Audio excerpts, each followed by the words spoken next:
আমি জাহান্নামের পেটে বড় ক্ষুধা, আমাকে জাহান্নামে গুলা দাও। 70,000 ওই জাহান্নামের শিকল লাগাইয়া জাহান্নামকে টেনে রাখতে পারবে না, জাহান্নামকে টেনে রাখা অসম্ভব হয়ে যাবে।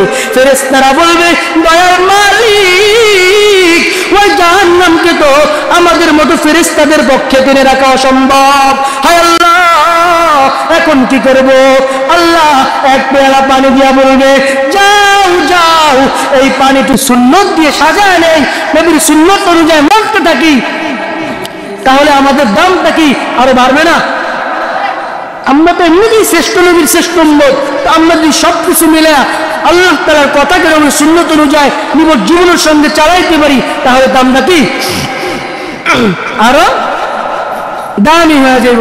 আল্লাহ তাআলা ওই হাশরের মাঠে যখন সূর্য পর্যাপ্ত পরিমাণ তাপ দিতে থাকবে, মাথার মগজগুলো টকবক করতে লাগবে, মানুষগুলো চিল্লাইতে থাকবে, হায় আল্লাহ, দুনিয়ার জমিনে যদি বুঝতাম তাহলে কোনোদিনও গুনাহ করতাম না।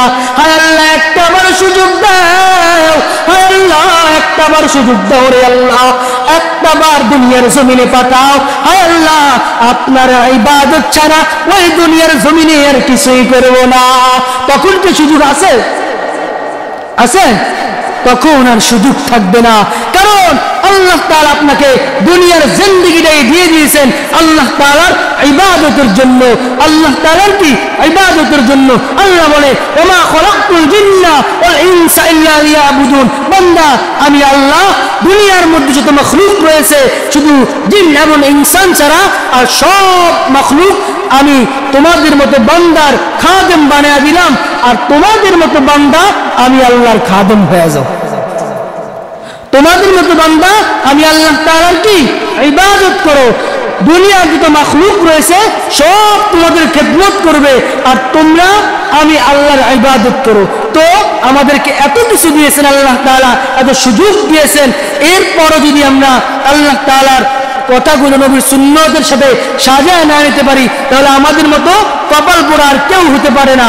ওই হাশরের মাঠে যখন চিল্লাইতে থাকবে, হায় আল্লাহ একটা বার সুযোগ দাও, হায় আল্লাহ একটা বার সুযোগ দাও, আল্লাহ বলবে না রে বান্দা না, আল্লাহ বলবে না না, ওই দুনিয়ার জমিনে অনেক সুযোগ দিয়েছি, ওই দুনিয়ার জমিনে 60 থেকে 70 বছর পর্যন্ত তোর মতো বান্দাকে আমি ফ্রিতে অক্সিজেন দিয়া দিলাম, তোর মতো বান্দাকে আমি আল্লাহ ফ্রিতে খাওয়াইছি, আমি আল্লাহ ফ্রিতে বাতাস দিয়া দিলাম, আমি আল্লাহ তোর মতো বান্দাকে সুন্দর গঠন দিয়া বানাইলাম, আমি আল্লাহ তোকে দুনিয়ার জমিনে চলার জন্য একজন সাথী দিয়া দিলাম, তোর মা দিয়া দিলাম, তোর ভাই দিয়া দিলাম, বোন দিয়া দিলাম, সব কিছু তোর যাবতীয় যত প্রয়োজন রয়েছে আমি আল্লাহ সব কিছু মিটিয়ে দিলাম।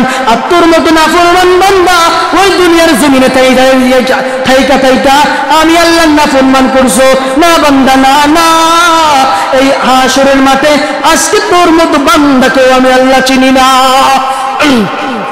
একদিকে জাহান্নামের আওয়াজ, আরেকদিকে আল্লাহর রাগান্বিত আওয়াজে কিয়ামতের ময়দানটা থরথর করে কাঁপতে থাকবে।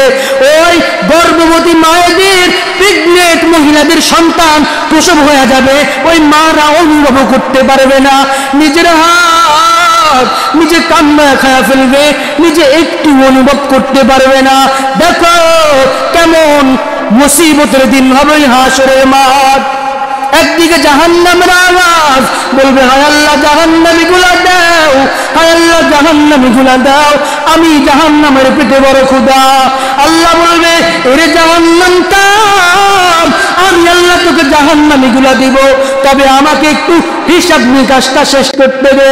জাহান্নাম বলবে, না আল্লাহ না না, হায় আল্লাহ আমি জাহান্নামের পেটে বড় ক্ষুধা, আমাকে জাহান্নামে গুলা দাও।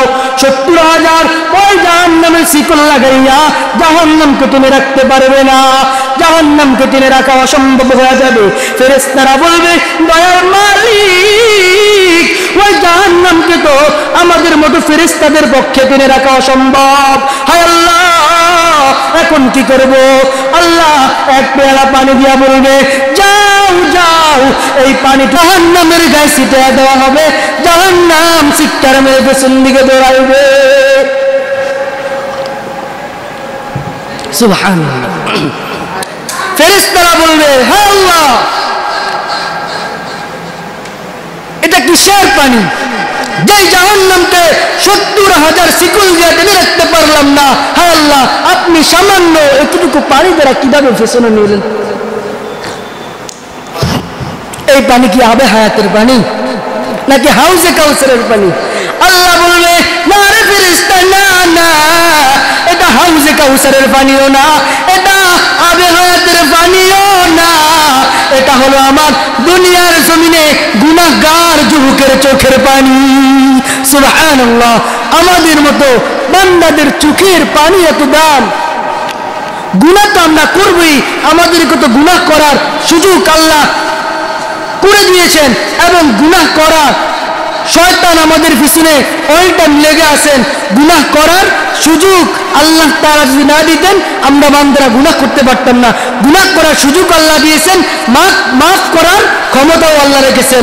কুল ইয়া ইবাদিয়াল্লাযীনা আসরাফু আলা আনফুসিহিম লা তাকনাতু মির রাহমাতিল্লাহ ইন্নাল্লাহা ইয়াগফিরুয যুনুবা জামিআ।